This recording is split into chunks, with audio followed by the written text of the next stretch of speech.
She's allergic to shrimp, Samira Noll whispered to her dad as they stepped into the gleaming marble penthouse kitchen. You forgot to take it off the tray. What? Carl Noll hissed, eyes wide as he carefully set down the silver platter. Which one's allergic? The woman in the red dress. Her face is already starting to flush. Carl didn't waste a second. He grabbed the tray and disappeared into the back kitchen without a word. Samira sighed, brushing a loose curl behind her ear as she turned around and froze. The man watching her from across the room wasn't like the other guests. He didn't look bored or tipsy or like he was pretending to care about anyone but himself. No, he looked straight at her like he was trying to figure out who she was and why she didn't belong. Which, of course, she didn't. This part of the room is for guests, the man said, walking toward her in a tailored navy suit that probably cost more than her dad's entire month of catering. I'm not one, she replied, standing her ground. I'm with the food. He tilted his head. You don't look like the help. Samira crossed her arms. And you don't look like someone who should be judging people. That earned a laugh from him, short and low. Fair enough, I'm Yarden Zane.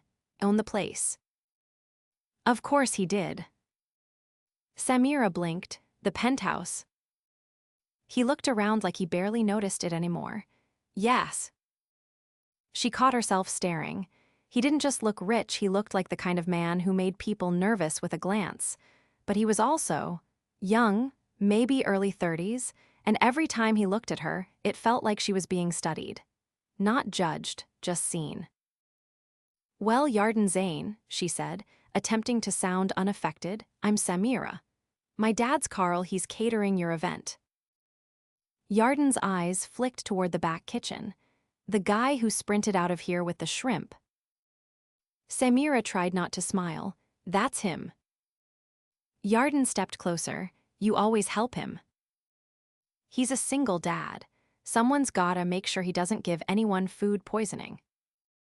Yarden's smile faded a little, replaced by something more curious. Single dad, huh? Samira shrugged. Yeah, my mom left when I was 10. It's been me and him and my little brother, Carter, ever since. The name Carter seemed to pull something warm into Yarden's expression. How old's your brother? 8, he's with my neighbor tonight. She paused, realizing she was telling him way too much. Anyway, I should get back. Wait. Yarden reached into his jacket and pulled out a small black card. If your dad ever needs more gigs, give him this. Host a lot of events. Samira took the card, her fingers brushing his, and all at once the air felt charged. Thanks. But when she turned to leave, he said something that made her stop. You don't belong behind a tray. She looked back. No offense, but you don't know anything about me. Yarden's voice was low. Not yet. 2 days later, Carl was pacing their tiny kitchen, holding the black card like it was made of gold. Samira, this guy's company just called me. They want me to cater a private dinner Friday night. Just me, no staff. Wait, what? Carl waved the card. They said he specifically requested me, said I made the best lamb he's ever had. Samira narrowed her eyes. That's weird. You didn't even serve lamb at the party. Carl blinked. I didn't.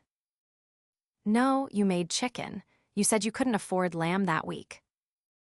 Carl's brow furrowed. Then why would he? Samira already knew why. Because of me. Carl looked confused. I think he wants to see me again, she said quietly.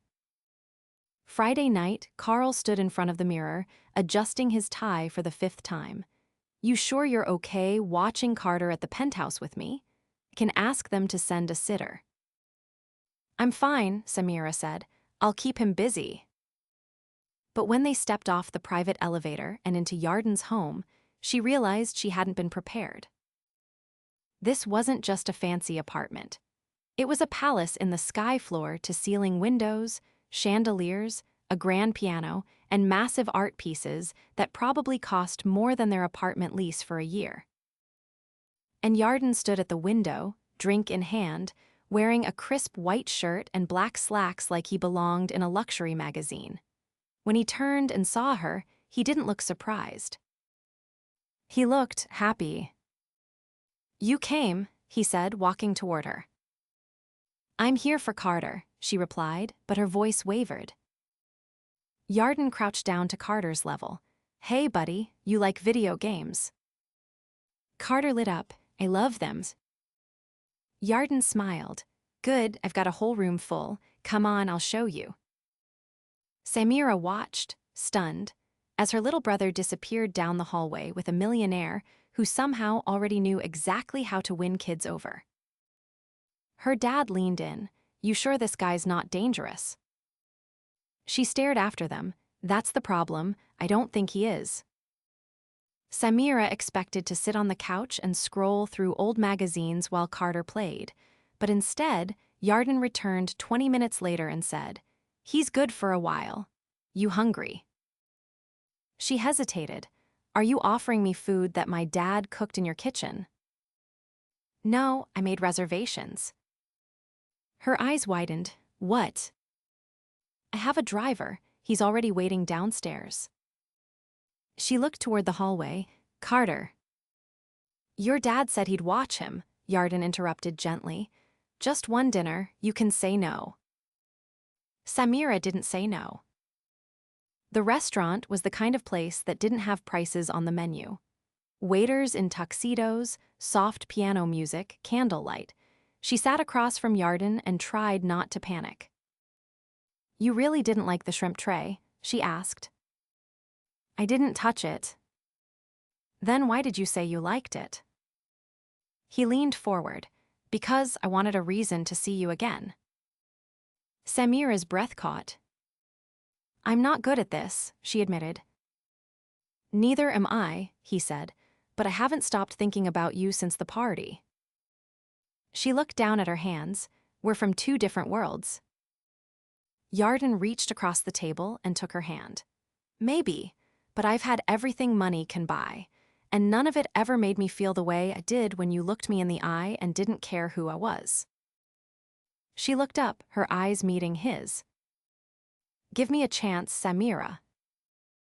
And for the first time in a long time, her heart whispered yes. "You don't like soup." Samira glanced up from the porcelain bowl in front of her, the one she'd been quietly nudging with her spoon for the last few minutes. "It's not that. I'm just not used to food that looks like art." Yarden rested his forearms on the table. "You'd rather something messier?" "Honestly, yeah. Something that drips or sizzles. Something that makes your hands smell like garlic afterward." He let out a quiet laugh, not mocking, just surprised. "You're the first person I've brought here who's looked disappointed." "Maybe that's a sign," she said, setting her spoon down. Yarden tilted his head slightly. "A sign of what?" "That I'm not really meant for your world, or this tablecloth." He didn't answer right away. His eyes studied her not in a way that made her feel small, but like he was trying to draw the truth out of her skin. "I didn't bring you here to impress you," he said finally. "I wanted to see how you fit into my life, not into my wallet."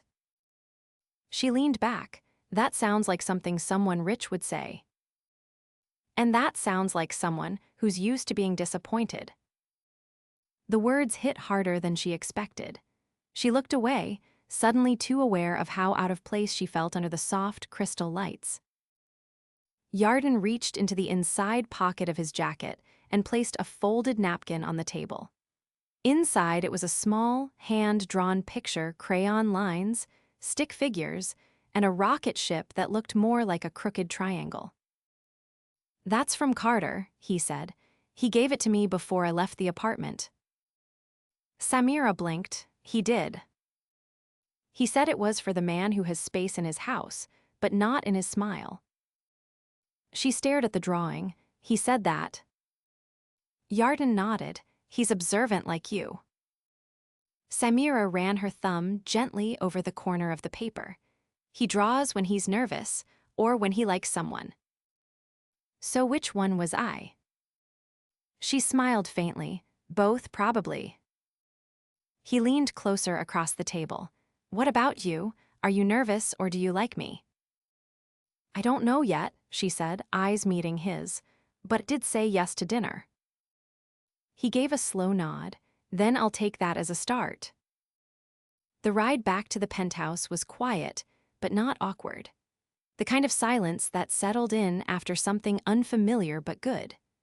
When they stepped out of the elevator, Samira saw Carter curled up on the couch with a blanket draped over him, a half-empty bowl of popcorn on the floor, and a Marvel movie paused mid-scene. Carl was dozing in the armchair nearby, his chin resting on his chest. Yarden moved past them and took the remote, lowering the volume before turning to her. You want me to wake him? Samira shook her head. Let him sleep. I'll carry Carter down to the car. I'll do it, Yarden said, already moving toward the couch. She watched as he gently lifted her brother into his arms, not like someone performing a gesture, but like it was something he'd done before. Carter stirred briefly, then tucked his head into Yarden's shoulder and went still again. Samira followed them out to the private elevator, her heart sitting a little too high in her chest. You're good with him, she said softly. I was a kid once too, he replied. Didn't have anyone who knew what to do with me either. What about your parents? Yarden pressed the elevator button, his expression unreadable. My mother left early. My father only noticed me when I made money. She didn't ask what kind of money. She didn't have to. When they reached the car, he helped her settle Carter into the back seat, adjusting the seatbelt carefully. I'll walk back up, he said, stepping back. She hesitated before closing the door. You didn't have to do all this. I know. But you did anyway. He looked at her, and this time there was something quiet and raw in his voice. I wanted to. The door clicked shut before she could answer. That night, Samira lay awake in her bed, staring at the ceiling while Carter slept in the next room. Her father was already snoring down the hall, oblivious to the shift that had cracked open in her chest. She wasn't used to people showing up for her, not without strings, not without expecting something in return. And yet Yarden had watched her brother's movie, carried him to the car, and never once made her feel like he was trying to buy his way in. The next morning, she found a small package on the doorstep. Inside was a single envelope and a stiff black card. Not like the one from the party, this one had her name embossed on it. She opened the note. Dinner's next week, but this time you choose the place, no white tablecloths. I promise. Why? Samira stood there, the note trembling slightly in her hand. She wasn't sure what this was becoming, but for once, she didn't feel like she was chasing something impossible. For once, something was chasing her. And it had a name, Yarden Zane. The door to the tiny apartment buzzed twice before Samira opened it, still in her threadbare hoodie and socks. Yarden stood outside, holding a cardboard box in one hand and a bag of groceries in the other. I know I said no white tablecloths, he said, lifting the bag, but I didn't say anything about making you dinner. She blinked. You cook. Only when I want to impress someone, he said, stepping inside. She moved aside, eyeing the box. What's in that? Board games. Carter told me he's never beaten anyone at Monopoly. I'm here to change that. Samira leaned against the wall, arms crossed. He's at his friend's house till 8. You've got time to prepare for his ruthless strategy. Yarden set the groceries on the kitchen counter and started unpacking. Everything was fresh, nothing frozen. She caught sight of basil, cherry tomatoes, fresh pasta, and something that looked like buffalo mozzarella. You didn't have to do this, she said, more out of habit than anything else. I know, he replied, not looking up, but I wanted to see where you live. That stopped her. Why? Because think you see all of me when I'm in your world. but no one's ever invited me into theirs. Samira glanced around the cramped apartment. The paint peeled in the corner near the heater. The ceiling fan made a faint clicking noise every time it turned. There were crayons on the floor and a laundry basket doubling as a side table. "This isn't really a world," she said. "It's yours," he said simply. She stood there a moment longer, then went to wash her hands. By the time she came back, the kitchen smelled like garlic and roasted tomatoes. Yarden had flour on his shirt and was humming under his breath. "You hum?" she asked. "Only when I forget you're watching." She grabbed a dish towel and started drying the clean utensils. "You're different here." "How so?" "Less perfect." He smiled without answering. She didn't push. Dinner was eaten on mismatched plates at the kitchen table, the only light coming from the overhead bulb that buzzed slightly. The pasta was rich and warm, the kind of food that made silence feel full instead of awkward. Halfway through, she asked, "What did you do before all this, before the penthouse and the parties?" Yarden took a sip of water. "I designed an app when I was 21. It helped small businesses track shipments. I sold it when I was 25 and started investing." That's a lot of money for someone who says they didn't have anyone. "I had people around, just not the kind who stayed." Samira nodded slowly, not out of pity but recognition. "I think that's worse than being alone, having people who leave." Yarden looked at her and something shifted between them. Not heat, not yet, but weight, substance, the kind of moment you didn't walk away from unchanged. When Carter returned, full of stories about his friend's new dog and a scraped knee from a short-lived scooter stunt, Yarden let him talk for 10 straight minutes before pulling the Monopoly box from under the table. "I hope you're ready," Carter said, climbing onto the couch. "I don't play fair." "I wouldn't expect anything less," Yarden replied as he began setting up the board. Samira watched from the kitchen, arms folded as she leaned into the doorframe. Yarden wasn't trying. He wasn't performing. He was just here, in their space. Laughing when Carter called him Millionaire Zane and pretending to panic when he landed on boardwalk. When Carter finally fell asleep on the couch, curled under a blanket with his hand still clutching a fake $500 bill, Yarden lowered his voice. "I lost on purpose," he said. "I know." He looked at her. "You're not going to let me live that down, are you?" "Nope." She walked him to the door, but before he stepped outside, he paused. "I've been thinking," he said, slipping his hands into his pockets, "about what you said, that we're from different worlds." She raised an eyebrow. "I don't want to pull you into mine," he said. "I want to build something that fits both of us." Samira's voice was quiet. "That's a nice idea." "It's more than an idea." He stepped closer, not touching, but close enough that she could feel the warmth of him. His voice was low. "I've never had a home that felt like one, until now."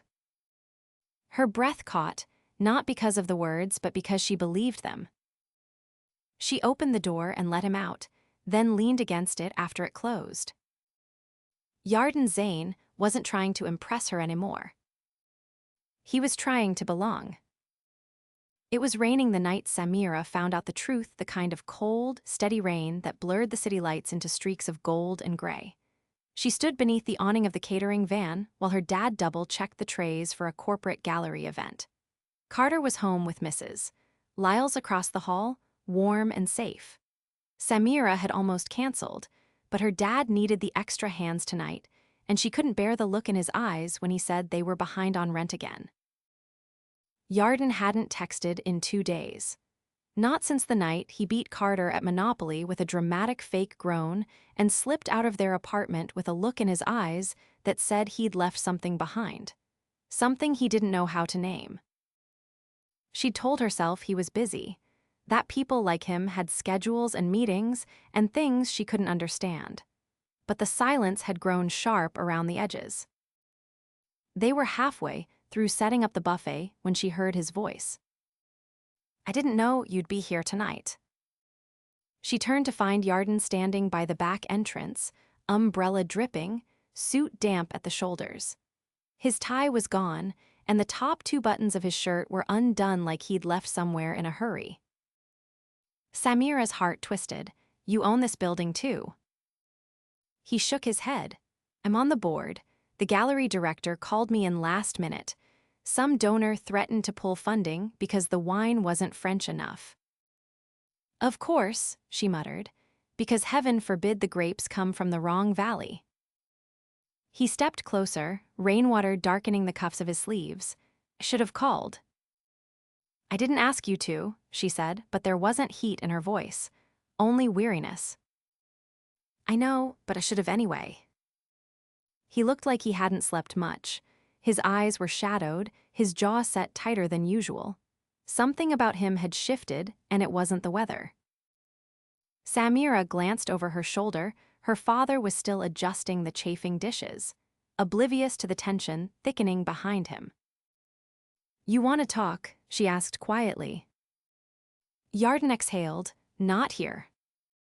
She hesitated, but then she handed her apron to one of the assistants and nodded toward the side exit. 10 minutes. They stepped into the alley, mist curling around the edges of the awning. She crossed her arms. "Say what you came to say." Yarden shoved a hand through his damp hair. "Flew to Zurich yesterday." "What?" "My legal team needed me to finalize paperwork for a merger. I didn't want to go, but I didn't know how to explain that to you without sounding like I was making excuses." Samira frowned. "You could have just told me." "I'm not used to telling people where I go, or asking if it's okay to disappear." She looked at him, her voice low. "I'm not asking to own your schedule.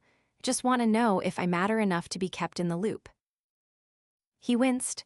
"You do. God, Samira, you do. I just..." He trailed off, then reached into his coat pocket and pulled out a small, folded paper. She recognized it instantly, Carter's drawing. Creased now, slightly smudged at the corners. "I took it with me," he said. "I kept it in my jacket the whole time, because it reminded me why it came back." Samira's breath hitched. "You came back for him." "I came back for both of you." She stared at him, trying to find the flaw in his voice, the catch in his words. But there wasn't one. "I don't want to visit your life," he said. "I want to be in it, permanently." Her voice trembled. "You don't know what that means." "I do," he said. "It means rent notices. It means Carter waking up at 3 in the morning after a nightmare and needing someone to sit on the floor and read comics with him. It means your dad asking me to fix the leaky faucet while I'm still in a suit from a board meeting." Samira's throat tightened. "I'm not running from that. I'm asking to run toward it," Yarden said, "but can't do it unless you let me." She blinked hard. "You barely know what it's like, the day-to-day, the mess." He stepped closer. "Then teach me." The rain softened, misting around them like the city itself was holding its breath. Samira reached up, fingers brushing his jaw. His hand closed over hers gently. "I don't need a penthouse," she whispered. "I just need to know you're not going to leave when it gets hard." "I'm not," he said. "I'm here for the long haul." A car horn sounded in the distance, breaking the moment. She pulled back just a little and nodded. "Then come over tomorrow," she said. "We're having pancakes from a box." He smiled, and this time it didn't look practiced. "I'll bring syrup." 3 weeks later, Samira stepped into the grand hall of the Midtown Community Center, completely unaware that her life was about to change again. It was supposed to be a fundraiser dinner, low-key, small budget, mostly parents and school staff. She'd agreed to help organize it after the principal begged her, and Yarden had offered to handle the music and sound equipment with a suspicious amount of enthusiasm. But the moment she walked into the decorated gym, she stopped cold. White fairy lights crisscrossed the ceiling like constellations. The tables were draped in navy and gold. A string quartet played softly in the corner. And standing in the center of the room, wearing a deep gray suit and holding a microphone, was Yarden. He turned when he saw her and gave a small nod to the quartet. The music faded. "Samira," he said, voice steady, "I told you once I wanted to build something that fit both our worlds. I lied." As she froze, "I don't want to build something that fits," he continued. "I want to build something better, something new, something ours." He reached into his jacket and pulled out a velvet box. Samira's knees nearly gave out. Yarden opened it, revealing a ring that caught the light and scattered it in every direction. "I love you," he said. "I love Carter. I love the life we've already started. So I'm asking, right here in front of your dad, your neighbors, your principal, and a string quartet, paid way too much for will you marry me?" She didn't cry, not then. She walked forward, took the ring with shaking fingers, and slipped it on herself. "You're really bad at waiting for answers," she whispered. "I was hoping you'd say that," he said, pulling her into his arms. The wedding was small. A garden tucked behind the community library, Carter walking her down the aisle in a tiny suit and Converse sneakers. Carl cried through the entire ceremony. Yarden kissed her like he hadn't breathed in weeks. And when they danced under the stars, Samira leaned into him and whispered, "You still owe me pancakes." Yarden smiled against her temple. "Every morning, for the rest of our lives." And for the first time, Samira knew. She hadn't just fallen in love with a millionaire. She'd built a home with a man who chose her world and never once asked her to change it. The soft sounds of wind brushing through the trees drifted through the open windows as Samira adjusted her gown in front of the mirror. The fabric shimmered a quiet ivory under the string lights hung around the garden, her bare shoulders dusted with the golden hue of the sunset. Behind her, Carter stood proudly in his new blazer, clutching a small bouquet of wildflowers he'd picked himself that morning. "You're going to be late," he said, eyes wide with exaggerated urgency. Samira turned and crouched to eye level. "What if told you the bride can't be late to her own vow renewal?" Carter tilted his head. "Then I'd say she's trying to stall." She pressed a kiss to his forehead.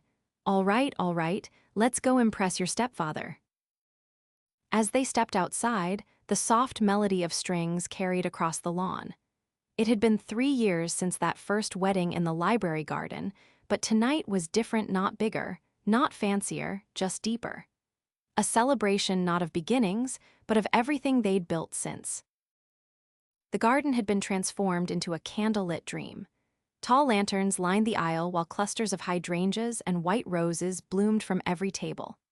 At the end of the path stood Yarden, hands clasped in front of him, wearing a charcoal gray suit that fit him like it had been sewn onto his frame.